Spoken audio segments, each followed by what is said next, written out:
Hello, everyone. Good morning, good afternoon, good evening. Welcome to the 4th General Assembly of the Groundwater Youth Network. I am Gabriela Calderon from Argentina, and I am the head of the Project Coordination Committee. This is a very special assembly today because we will be introducing our new chairs and committee heads. And we also have a very distinguished keynote speaker. And we will be sharing also our own experiences and projects related to groundwater at the breakout sessions. We have 4 breakout sessions. And there will also be some time to ask questions and also to network after the assembly. So now, Michelle, are you here? This is the turn. I will give the word to Michelle, who was a former chair, to say some welcoming remarks. Please, Michelle. Hi, everyone. Thank you, Gabriella, for introduction and for organizing this General Assembly.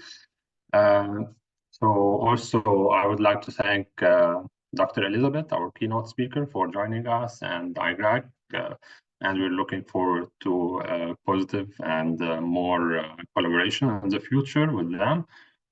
So as you know, 2 years ago, I was elected as chair for the Groundwater Youth Network, and it was, I have to say, a challenging moment because it was the initial moment of launching the network. So it was either it will be a success story and we will continue, or the network might disappear.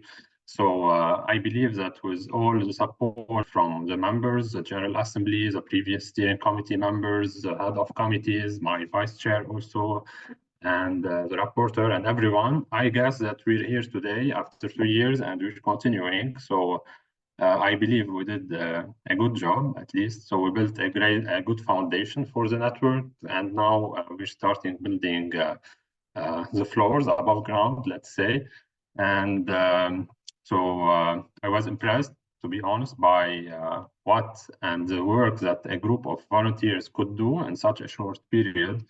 And this is also done with the support of UNESCO. So I have to say thanks to UNESCO for their support and for initiating this network initially also, because it's a unique network because it's the only one focusing on groundwater and use together. So we had many pivotal moments in the last 2 years. So we started the first period by focusing more on our internal issues, so drafting bylaws, doing elections, etc. But after that, we started building collaboration and having some global exposure. So there are several moments that I could highlight, so you can see them in the newsletter, on social media, etc. But some moments should be highlighted, I believe here, such as the UN Water Summit on Groundwater that we organized a plenary session during this event. It was only a few months after initiating the network, and we also developed with all the members the first ever use declaration on groundwater that was announced. And during the UN Water Conference, also in New York, a few months after that, so in March 2023, the use declaration was also highlighted, and we had contributions to several other events happening there. And recently, during Bali's World Water Forum, you probably saw that we contributed to several sessions and side events during that forum. And I could say that during the forum in Riyadh in 2 years, you will even see much higher involvement of the network, and more details could be shared, I guess, during this assembly by the team or later on. So now it's the moment for you to all to meet our new, highly motivated and dedicated chair. So it's Ali Stilly from New Zealand, and I would like to wish her all the best, along with her vice chair Yangzan and all the head of committees.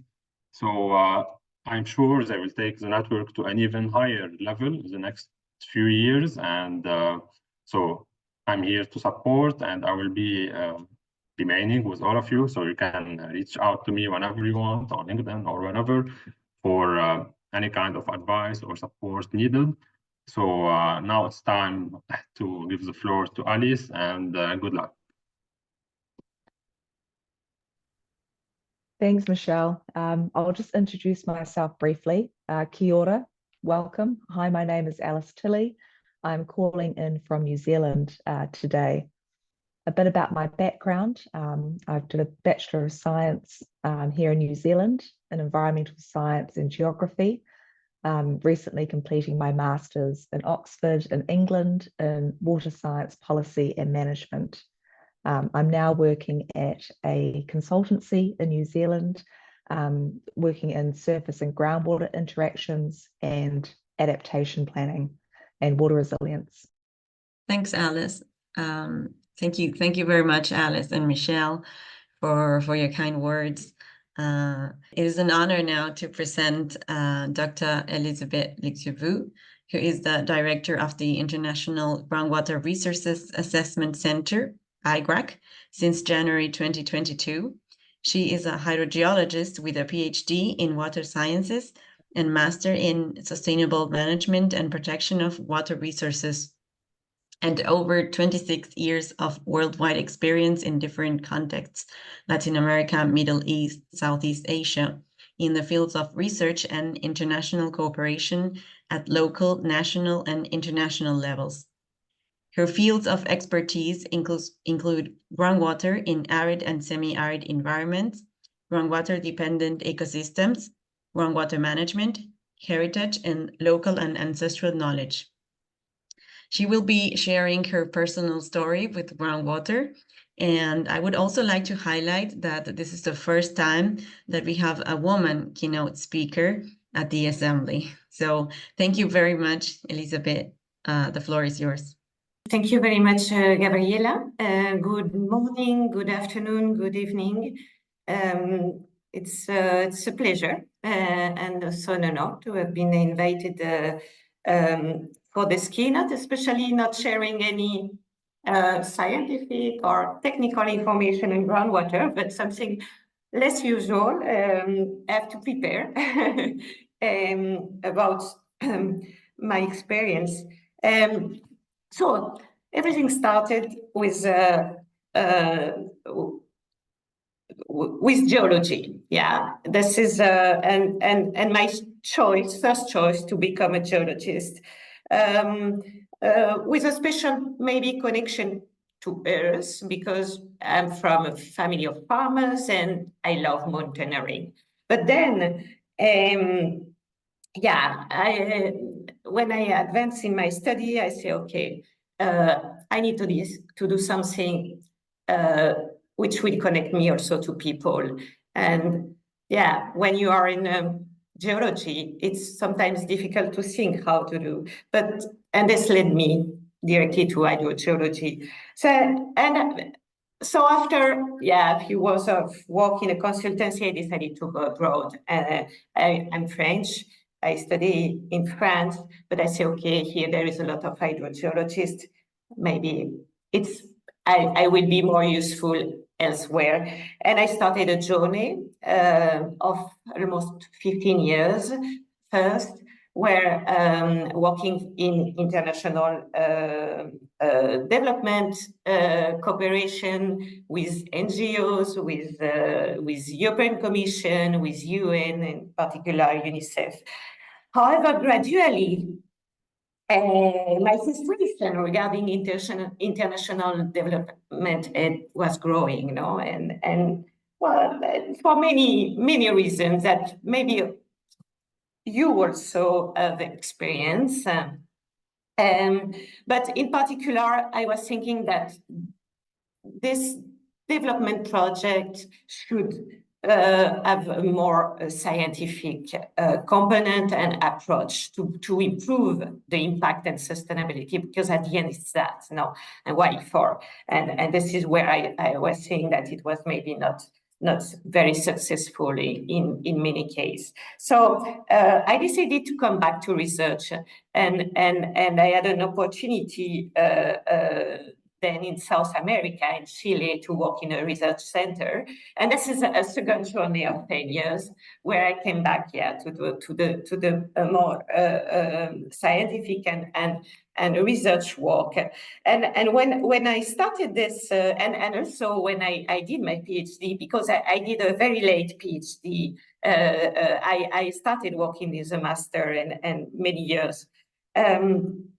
But when I started this new journey, I approach it with a very hydrogeological view, and I was only focusing on understanding groundwater and groundwater processes. So I was in the north. It was in the north of Chile, in the Atacama Desert, was one of the most driest places on Earth.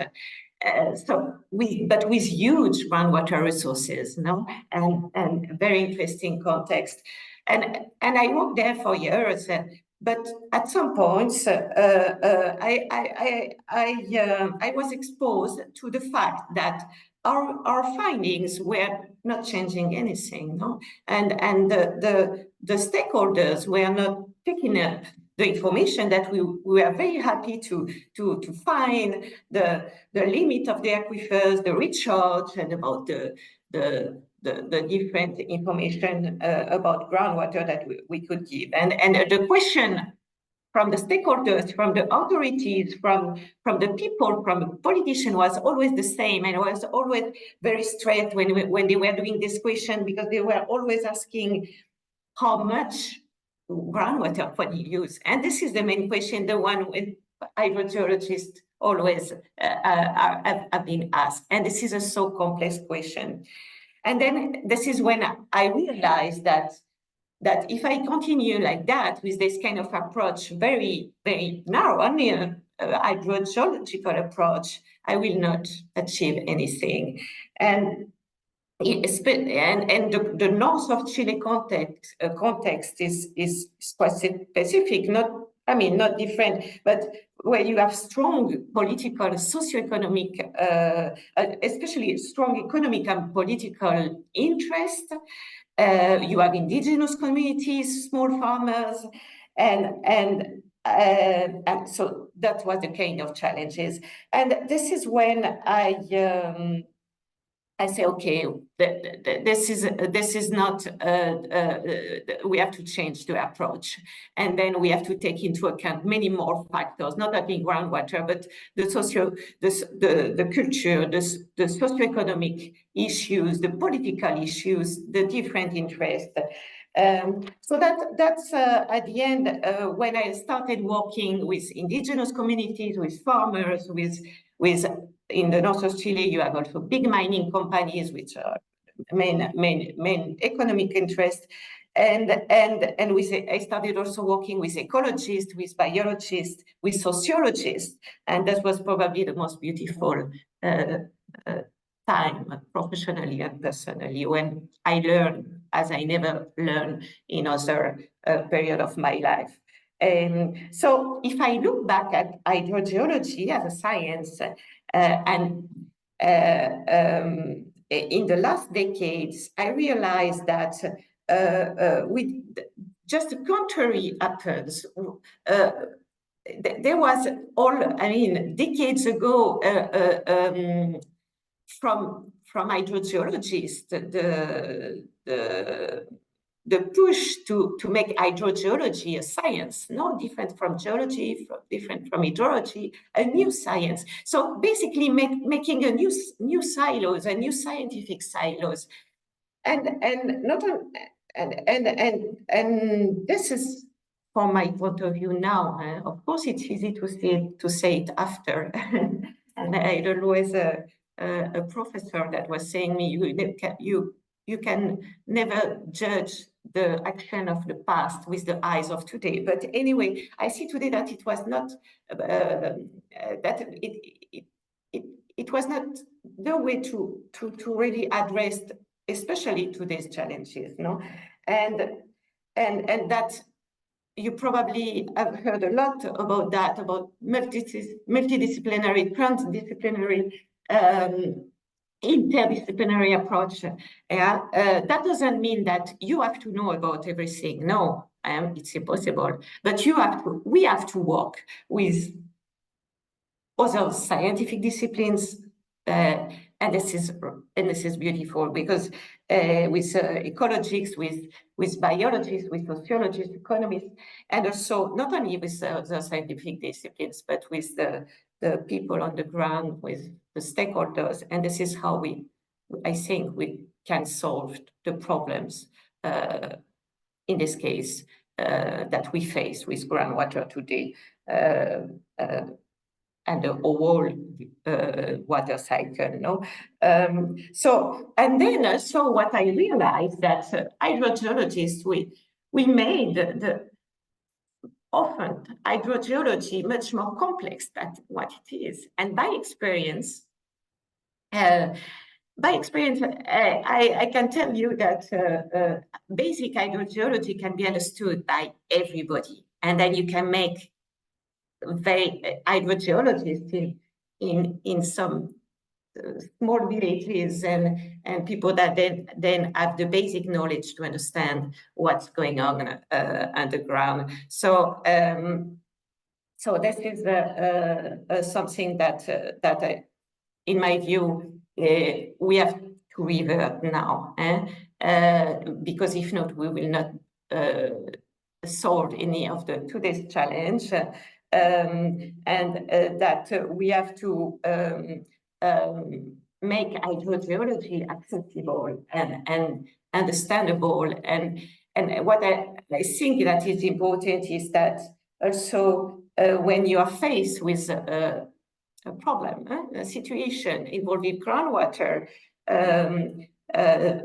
we have to start with the basics, not with trying to come up with a model, with a complex model. We have to start with the basic, with which data we have, what this data, which story those data tell us, what can I do with those data? And even if they are not much and not always of good quality, and then we have to observe, and natural sciences have a science of observation. We have to observe, and then adapt, based on the observation, adapt, and then you can build the knowledge. And the final, maybe comment, because 10 minutes already passed, it's so fast, is that we have also to accept, especially for groundwater, that we cannot know, we cannot understand everything.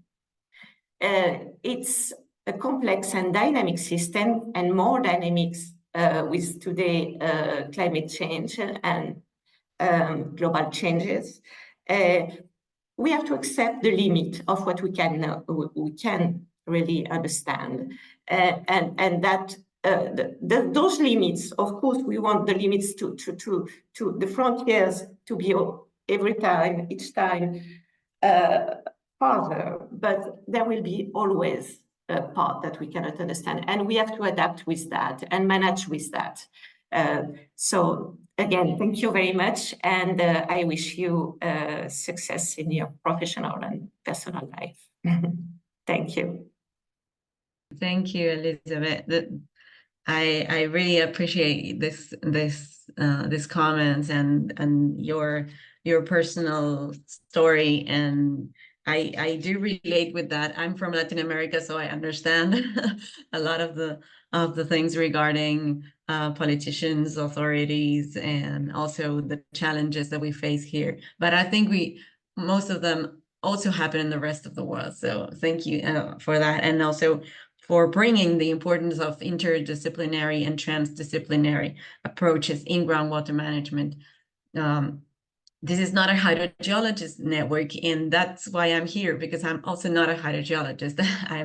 I'm architect, spatial planner, so I also find that this important, your contribution to open to other disciplines to understand also groundwater issues. So thank you very much for your words. Now we will go on. So thank you, Elizabeth. You can stay, of course. Thank you, or you can leave. Thank you very much. But we're now going to to present the new chairs of the Groundwater Youth Network. So please, Alice or Yang, I don't know who's starting. Thanks, Yang, are you Gabriella. here? Oh, Yang might be joining us shortly, but I will get us started. Thank you. Just wanted to say thank you very much, Dr. Elizabeth. That was a fantastic presentation there. And one thing that really stuck with me was how you shared your journey of starting with the basics and looking at the data and asking, what does it tell us? So I think that was something that was quite poignant for me. So it's a pleasure to see both familiar faces and new members joining us. To our new members, we're delighted to have you with us and look forward to your fresh perspectives and contributions to our network. You are joining a dynamic youth network dedicated to improving the management and sustainability of our invaluable resource, groundwater. Your presence here marks the beginning of what I'm sure will be a rewarding journey for you. To our long-standing members, thank you for your dedication and support. Your commitment and advocacy has allowed the Groundwater Youth Network to thrive. I want to extend a special thank you to Michelle, who has just completed his term as president. Michelle, your leadership and strategic vision has set a high bar for the network, and under your guidance, the Groundwater Youth Network has accomplished significant milestones and is set up to thrive. On behalf of the network, thank you. As we embark on the next chapter of the Groundwater Youth Network, I'm excited to introduce Yang, our Vice Chair. Yang is having some travel delays at the moment. So Yang, if you are online, please tune in. If not, it's my great pleasure to go ahead and introduce our committee leads. Gabrielle, if you could, thank you. So our committee leads, we have Lucia as head of the scientific committee.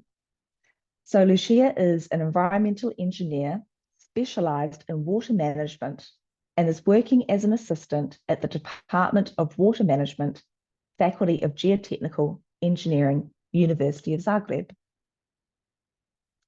like to introduce Veronica, who is our partnership committee head. Veronica is a PhD candidate in environmental and water resources engineering at Tufts University, specializing in reactive transport models for groundwater and bioremediation. Giorgino is our communications committee head. Giorgino is pursuing a PhD in environmental and civil engineering at Padova University in Italy. I'd like to introduce Mamaho, who is our outreach committee head. Mamaho has over 5 years' experience of combined surface and groundwater monitoring, hydro modeling, water resources management, and stakeholder engagement. And head of our fifth coordination committee is Gabriella for the project coordination committee. Gabriella, as mentioned, is an architect and holds a PhD in spatial planning and sustainability development. She is an assistant researcher from the Scientific Research Commission, working at the Institute of Coastal and Quaternary Geology, the National University of Mar del Plata. And thank you, Gabriella, for organizing us all to be here today for our 4th General Assembly. So you'll see that each committee lead has a game plan that aligns to the Groundwater Youth Network strategic vision in order to tackle pressing challenges, explore innovative solutions, and be at the forefront of decision making. We have a list of events that we are targeting as a network, so connect with your committee head and see where the Groundwater Youth Network can take you. Our collaborative projects focus on our core objectives. These are promoting education and awareness, evidence-based decision-making, developing strong resilience, both internally in our network and externally with other networks, and gender equality and inclusivity. The projects that will be run underneath all our committee heads will leverage the diverse skills and expertise within our members. So whether your passion lies in research, community outreach, advocacy, or any other area, there will be ample opportunities for you to get involved and make a tangible impact in our committees. There will be a chance to sign up to the committee of your choice in our meeting shortly, so stay tuned. Just to note that our committee initiatives are not just projects, they are pathways to our common purpose.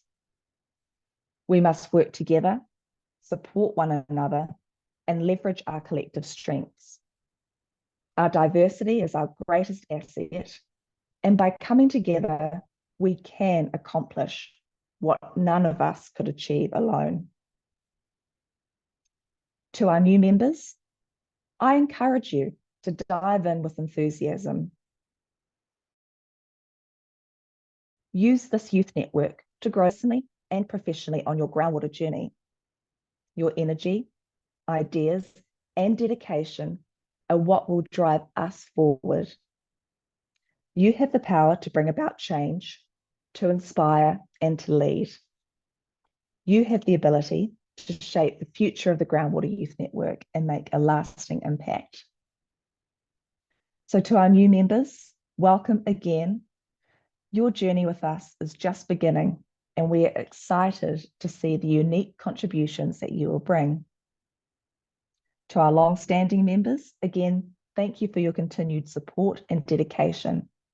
Together as groundwater guardians, we can reach new heights to fulfill our mission. I can see, Yang, you have joined us now. Welcome. It's with great pleasure that I can introduce Yang, our Vice Chair of GWYN. Nice to meet you, everybody.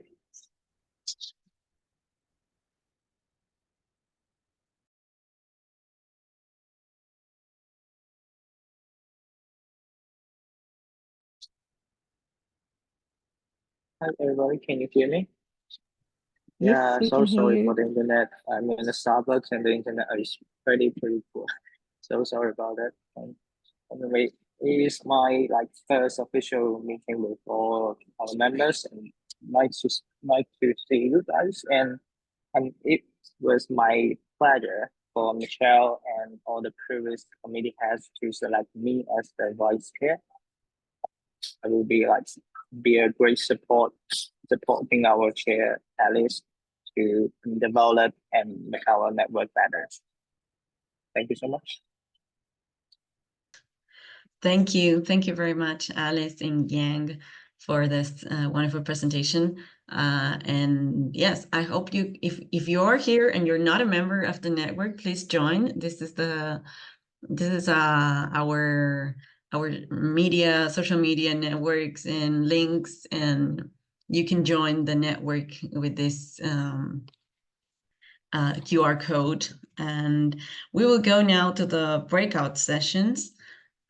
Please, Mahmoud, could you please open the breakout sessions?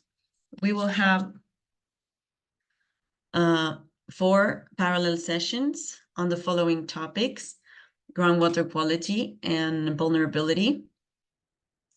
And the main topics there are groundwater governance regarding pollution, groundwater monitoring and vulnerability assessment, groundwater management of vulnerable aquifers, another session on groundwater exploration and sustainability. And then we will be speaking about groundwater governance regarding exploration, groundwater monitoring, quantification and recharge estimation, managed aquifer recharge, and groundwater management and climate change. Then the third session would be on groundwater modeling and innovation. And also the idea is to present about different projects or initiatives regarding groundwater modeling and the gap between innovations and policymaking and recent technological developments in groundwater management. And finally, the groundwater eco-hydrology, where some of the topics would be groundwater dependent ecosystems, groundwater conservation and governance impact, monitoring and management of interactions between groundwater and surface water. So these were prepared, these topics and the sessions were prepared by the scientific committee, and there will be one facilitator for each session. And it would be great if one of the participants of the session, I hope you can enter now, but I'm not sure. But the idea is that one of the participants could take some notes and act as a rapporteur, and then we come back to summarize the main ideas afterwards. So now please choose the session that you would like to join, and we will meet again in 15-20 minutes. And yeah, if you have any doubt, please ask.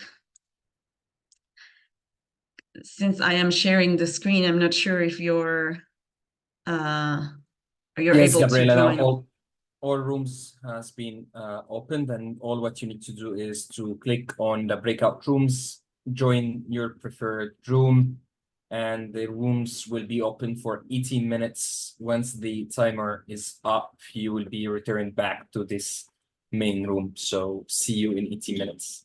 Thank you. Great. Thank you, Mahmoud. Okay, great. So now the idea is to summarize a bit what was going on in the different breakout sessions, what was discussed. We will start with the first breakout session, groundwater quality and vulnerability. Could someone take notes? Or wants to? Yes. Can say something. Sure. So we talk about groundwater pollution regarding climate change, that in the future it will be the problems in the dry periods when we don't have the precipitation, that the levels of the concentrations of the pollutants might get higher. We talk about raising the awareness of contaminants of emerging concern, use of pesticides, and etc. We need to establish good monitoring, assessment of vulnerability, and we talked about countries and the problems of the countries regarding groundwater quality. There are some countries that has no problem with the quantity, but they have problem with the quality of the groundwater. And the general key outcome is that regulations that we have today are not enough to protect groundwater quality in the way that it is today. So we need to work on the regulations to protect groundwater quality and to preserve it in the good quality. So thank you.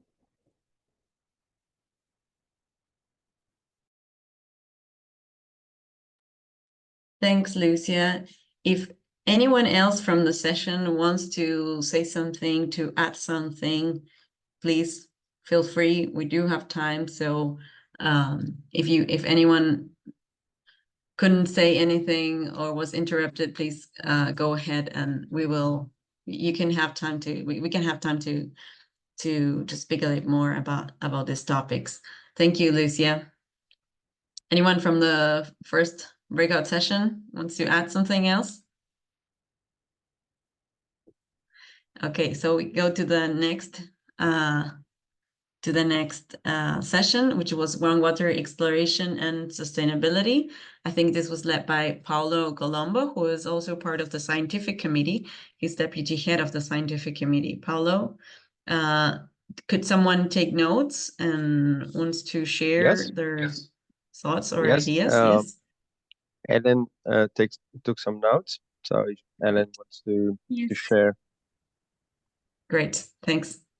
Yeah, I think we start with a brief round of presentations, and mostly each one was sharing their work and concerns, and the main point, the common point was around ownership and monitoring of water infrastructure, especially those groundwater infrastructures, so it doesn't get vandalized quickly. And also myself and other colleagues that shared their experience was around monitoring, modeling, and sustainability, how this monitoring and modeling contributes for sustainable decisions, especially on the decision-making process. So how modeling can contribute for that in the long term. And myself, I share that I'm a researcher on managed aquifer recharge, and I'm interested to explore new storyline about managed aquifer recharge that doesn't only serve for new resource frontier, but it also leads for more collaboratively, and that shift for this norm traditional modeling in around Mar.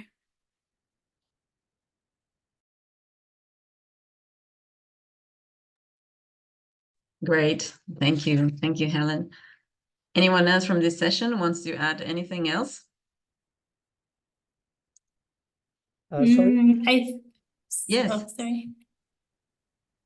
I think just to add an additional point that I think a lot of people raised in our group, and Dr. Elizabeth as well, I think she touched on that, was we shouldn't leave anyone behind, and the focus shouldn't just be on the specialist, but everyone across board should be involved, especially the communities as well, where these projects are being implemented and where this infrastructure is constructed.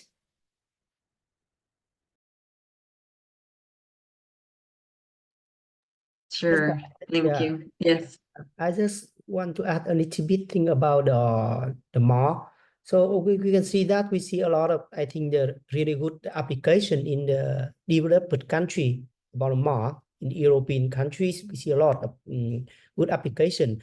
But I also work on the MAR for, I think, for several years. But I think that in my country and some like developing countries, the application of MAR is, I think, not too effective, like just like in the research. But we cannot like bring it to the, I mean, in the real life, like for the work, like what the company is so costly, and so the regulation on this still, I mean, still have no. That's why we feel some like the gap to bring from the research to the life, to I think, I mean, in real life. Yeah, I can find that in my country, and I also see in the Asian country, in some developing country like Thailand, Cambodia. Now we have several cases of the researching, but we don't see in the real work. Yeah, just some additional comment. Yeah. Great. Thank you. Where are you from, Tuan? I am from Vietnam. Vietnam. Great. Thanks.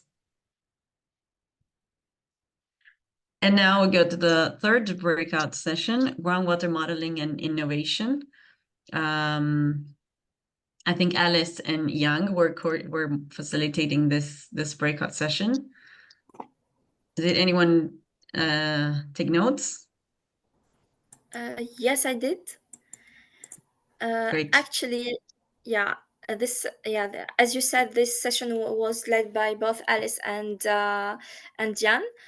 So I first suggested to shrink the gap between generative AI, like for example ChatGPT, etc., and water data, as there are some risks related to the use of those kind of tools, such as the lack of precision, the non well represented and well drawn and well drawn limits when using the data. Also, Elliot was talking about his experience. He has been working on volcanic catchment and using some specific tools of modeling like Taflow. So a small discussion was opened with Jan on this topic regarding the several tools used for groundwater modeling. Then Haji suggested also the sweat flow modeling and isotopes. prototypes, so it was more on the technical side. Yeah, that was it.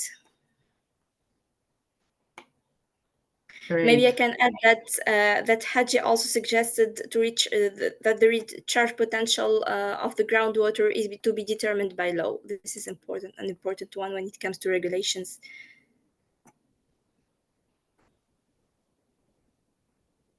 Yeah, that was it. Great, thank you. Anyone else from this session wants to say something, add something?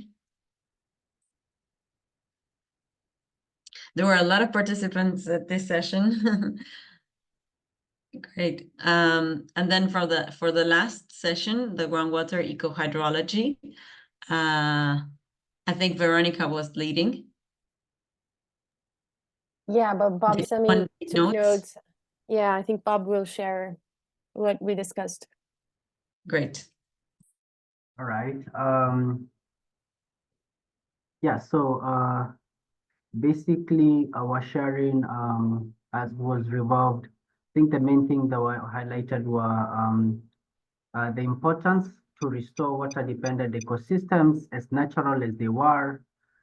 This was more sort of in line with the nature-based solution, which will ensure enhancing more water circulation, ensuring good recharge of groundwater.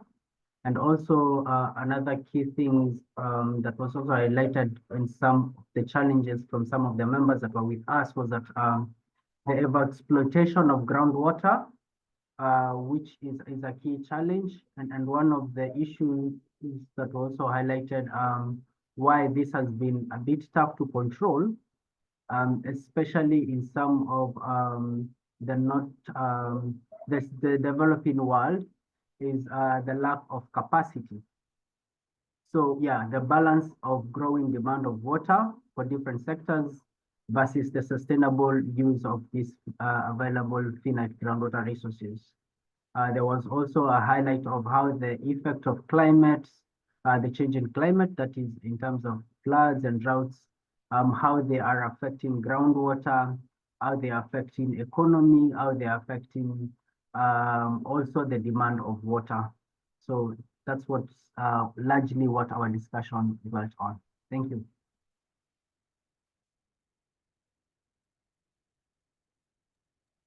Thank you, Yeah, I just want to, sorry. Yes.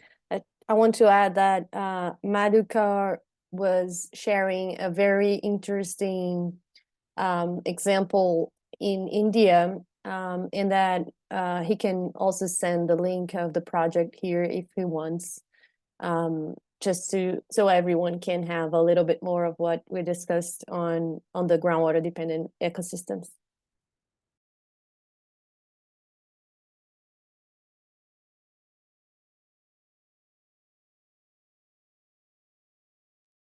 Sure. Please share the link. Great. Thank you. 1 minute. Anyone else wants to say something or add something to what was discussed? Yes, please. Yes. I just want to add something related to climate change, especially the drought effect, which could contribute many damage related to pollution and overexploitation. So we try to analyze the drought effect, and it's really huge in Tunisia, and I think in other places worldwide too. Thank you. Hi, can I respond to her comments?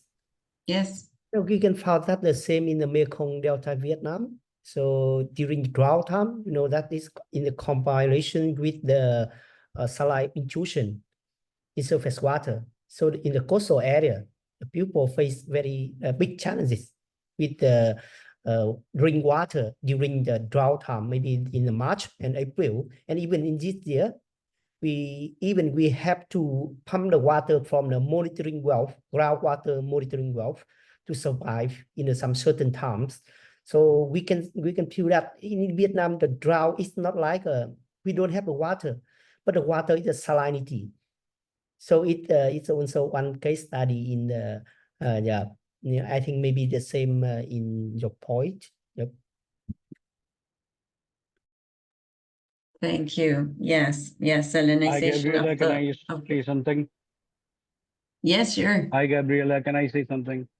Yeah, Yes, Veronica please. actually passed on the baton to me, saying that what I had explained into that breakout session for groundwater eco hydrology, she wanted me to explain the case study here as well. So I've shared the link to the IPPN website, which is under aegis of UNDP. The case study is about how restoring the health of a surface water body can impact the groundwater recharge, avoid flooding, avoid waterlogging, and also have a lot of other impacts in terms of the air quality, in terms of the water quality, biodiversity conservation. Every healthy water body works as a heat sink and a carbon sink. Heat sink, we've already proven in our case study. Carbon sink is something that we need to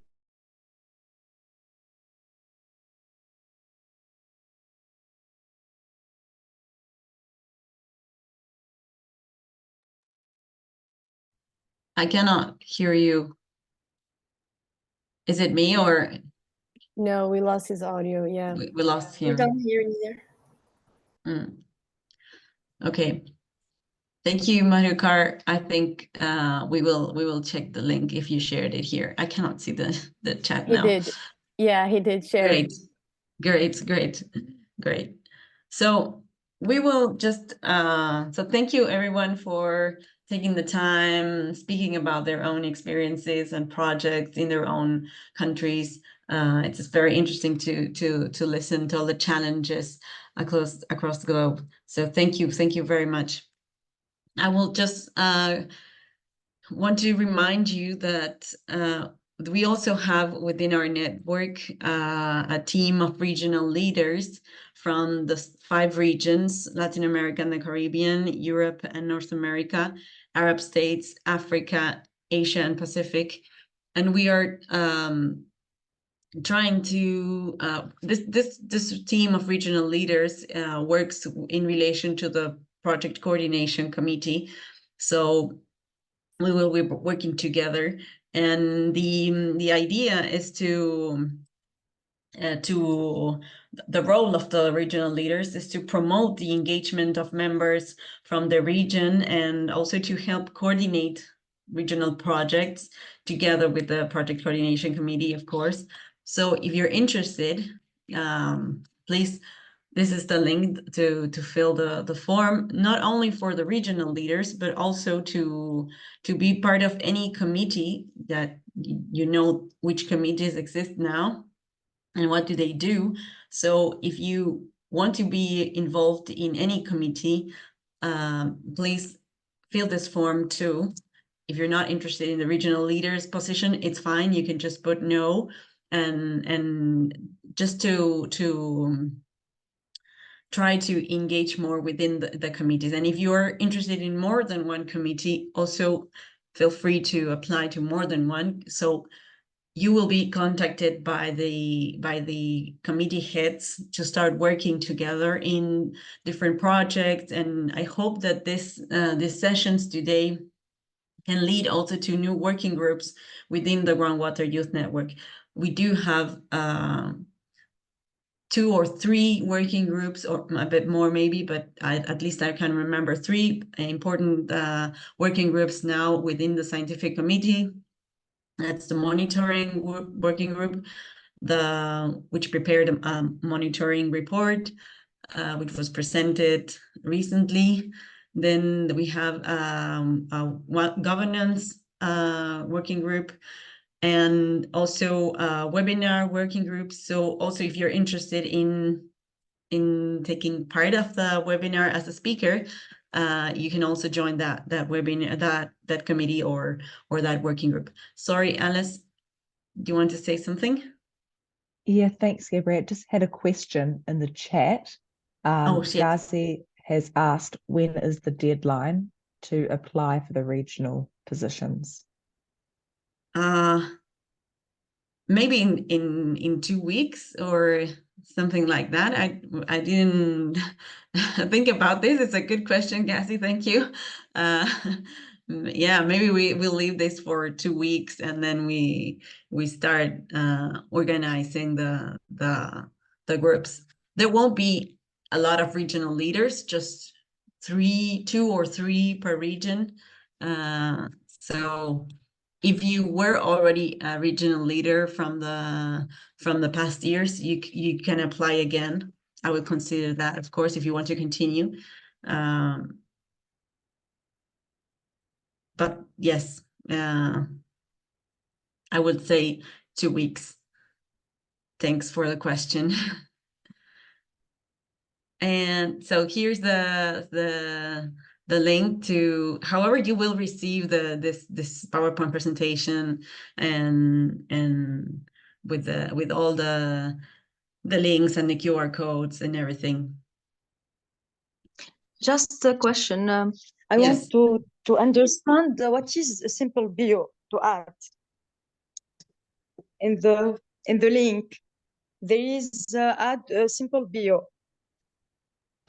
Simple, just a short bio of yourself.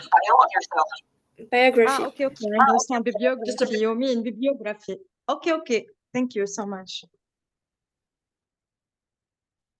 Great.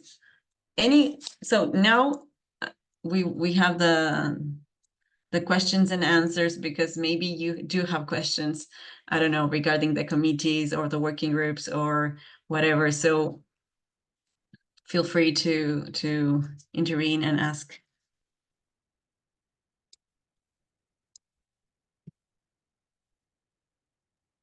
I have one question regarding Yes. the regions. Because I'm from Sidi, small island, I was wondering if it's appropriate to create its own category, because either Africa or Asia, or I don't see how it would fit. Let's say I'm interested to be the leader of one of the region, but it's very specific to small island development states. Gabriela, would you Yes. like me to answer, please? Please. Yes, thanks, Ellen, for your question, and just responded to you in the chat that we do originally follow the main categorical regional representations of UNESCO, in which actually there are 6. We need to split, please, Gabriela, between Europe for Eastern Europe and Europe and North America, like West Europe and North America, to follow the UNESCO's representation. Yet we do have couple of priorities within UNESCO's as well. Like SIDS is one of the main 3 priorities of UNESCO. We do have like youth as a priority. We do have Africa as a priority. We do have SIDS as a priority. So we do have identification of also of many projects that's related to SIDS. And I remember like 2 months ago, we sent already to our members, like those who are coming from any SIDS, to join a specific project, some conferences related to SIDS. So it's just identifying like where you're coming from. When we do have like specific opportunities to youth from Africa or from SIDS, we do already send them, like we shortlist you. So you can apply to the regional category where you're based, like SIDS, like whether it's in Latin America and Caribbean, or it's in Asia and Pacific or any other region. Just be there as one of the regional leaders. But trust me, we do have specific programs actually for SIDS residents. I see, thanks.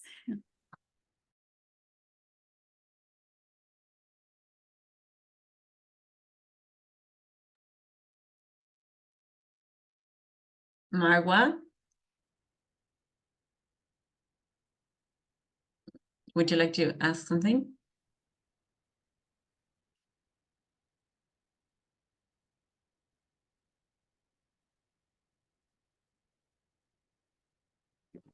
Good evening, Gabriela. Hello. Hi. My question about the original commitment. Did we are continue with the Arab state, Africa and Asia or not? And I want to ask about the management commitment. I don't see it in the picture that you are show in the course of the meeting. Did you are deleting the management group or what?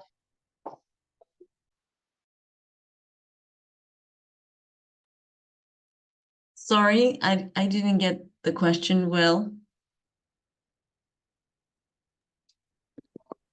What do you want to repeat for it?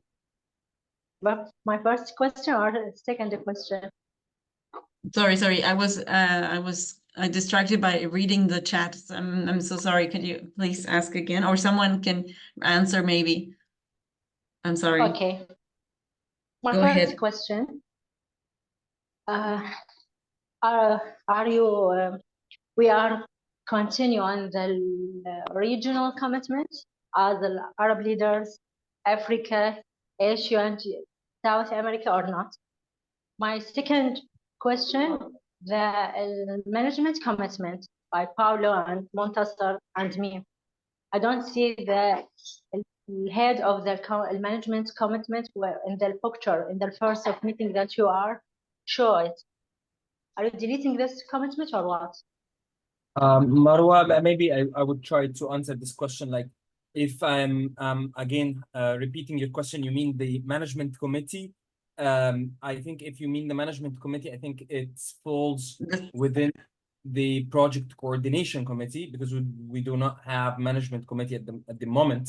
But if I understand correctly, you mean the project coordination. Session. Yeah, it should be meant as. Is this what you mean, or you meant that by the breaking out rooms that we had now? And the second question related to the regional representation in the forum itself, you would find still the Arab States committee or regional leaders.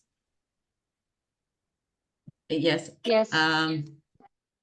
If you were already a regional leader, I will consider that but you do have to apply again, because I wasn't sure who wanted to continue. I received the emails from the previous regional leaders, because I contacted them because as part of the new committee, project coordination committee, I contact all regional leaders. I received emails from you. Probably I received an email from you. Sorry if I didn't answer. Yes, I answered you. Yeah. Okay, yes, I answered that. You do have to complete the form again, please, because I want to know you. I want to know your personal experience and everything, because we don't know each other. So I would like you to please complete the form. And yes, regarding the breakout session that just happened, the idea was to have some starting points to start talking and engaging in the different topics you're interested in.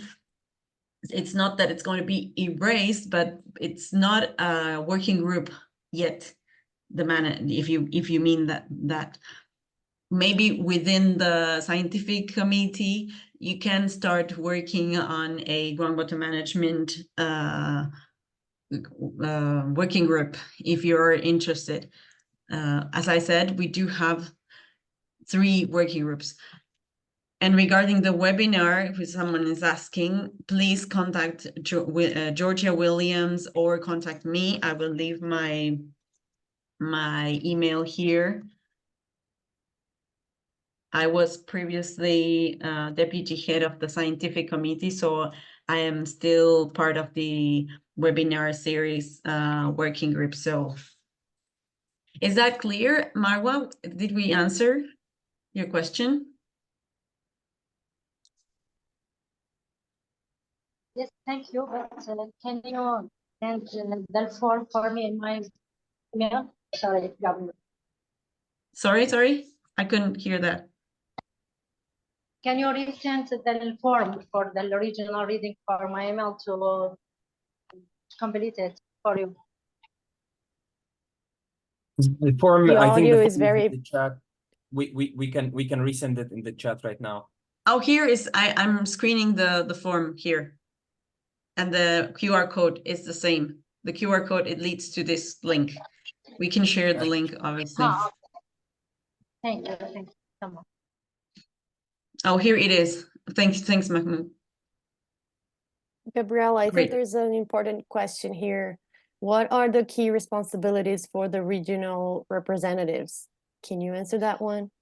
Yes, I mentioned that the idea is to promote the network within their region and to help coordinate regional projects. For example, I think last year or 2022, there was a special event going on in Brazil, and that this was led by a regional leader from Latin America. So she wanted to have an event within her university and the Groundwater Youth Network. So a virtual event was organized, for example, to promote the network and the interaction between other members or new members from Brazil in this case.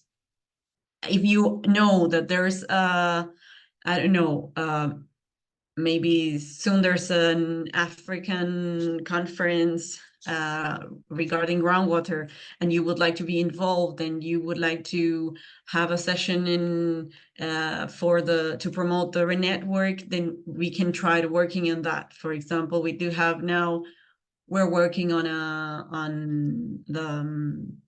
within the scientific committee, we're taking part of a session within the World Groundwater Congress organized by IAH, sorry, in Davos in September. So we're organizing and we're working on that. The regional leader could try to involve members from the region, from Europe, to come to this network event and to be part of this Congress, for example.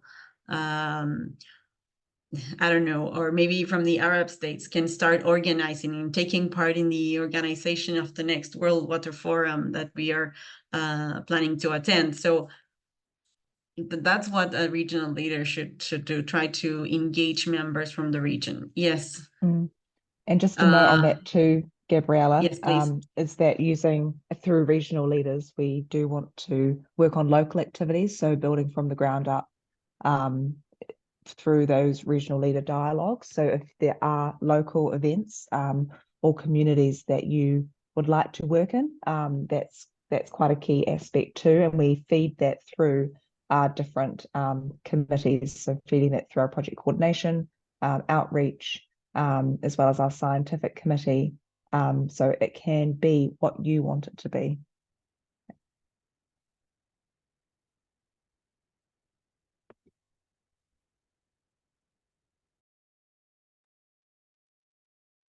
Yes, I don't know who's first. Deval? Yep. Hi, Gabriel. Hi. Hi, Lucia. Hi, Mohammed. Hi, Bob. Old friends, old committee members. First of all, congratulations to all of the chairs and vice chairs who are recently appointed now. Just wanted to ask and share both the things.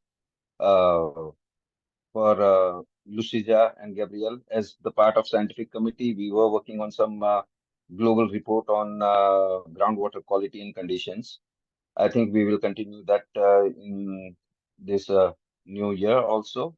And as a part of partnership committee, interim vice chair, Bob Sami and me, we both started some exercise on increasing the partnership. I hope we can continue that too. Yep, thanks.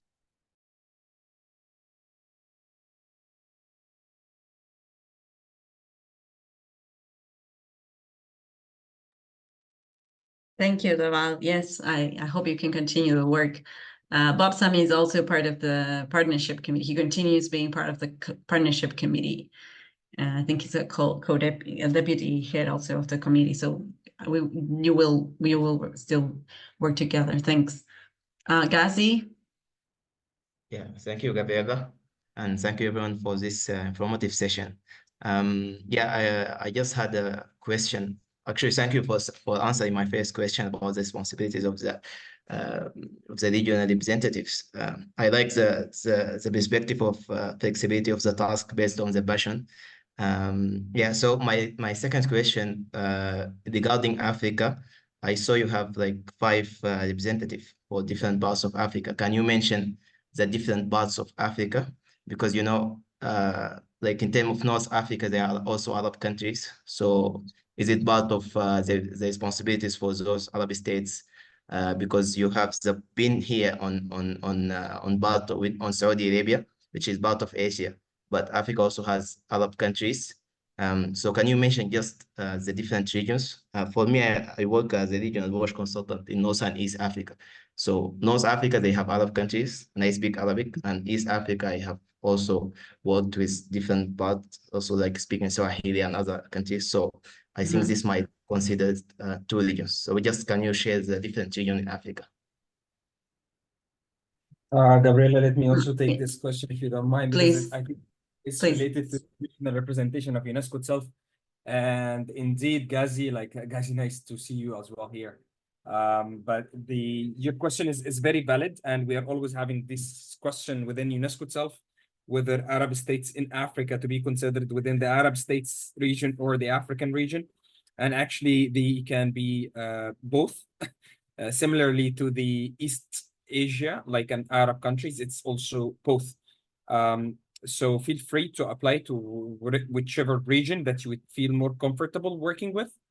And we can assign basically based on the availability of the members and the availability of the tasks, and also related to your expertise, right? Like if we do have, like if you're having a specific expertise in groundwater and wash or sanitation, for instance, and you applied in Africa, but we know that we're having a project in Saudi Arabia, as you mentioned, we'll be contacting you for sure, because we know that your expertise can also fit as well as your regional representation. And that works also for other regions. Sometimes we miss the expertise in a specific region and would be asking somebody else from a different region to support within the task group or task force. I hope I answered your question fully. Yeah, thank you. Just can you mention also the different part of Africa, the different regions for different we don't have like different regions in Africa according to UNESCO's definition of Africa. When they mention Africa, it's actually the whole continent. We don't have like subdivisions within Africa. Sometimes if a project is specific to sub-Saharan Africa, it would be mentioned specifically. Sometimes we do have projects mentioned like East Africa would mention specifically, but when we mention Africa, it's the whole African continent. Oh, okay. Thank you. Thank you, Mahmoud. You're welcome.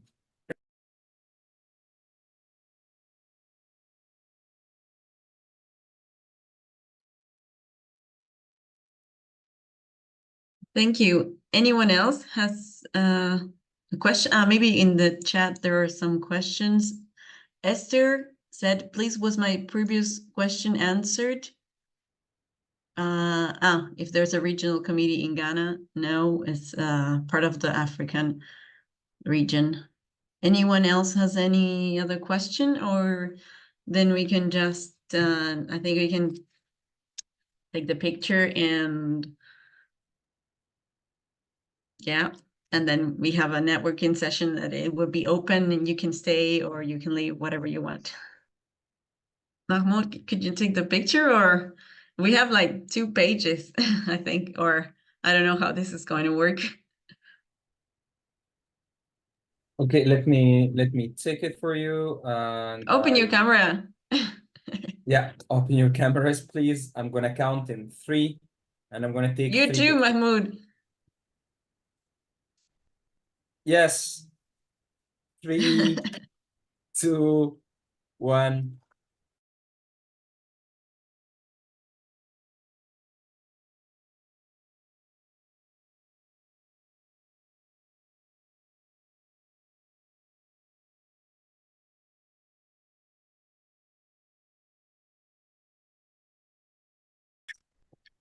Thank you, everyone. Thank you for taking your time to be here today. I hope we can meet again soon and we can start working on our different committees. Please, we will share this presentation.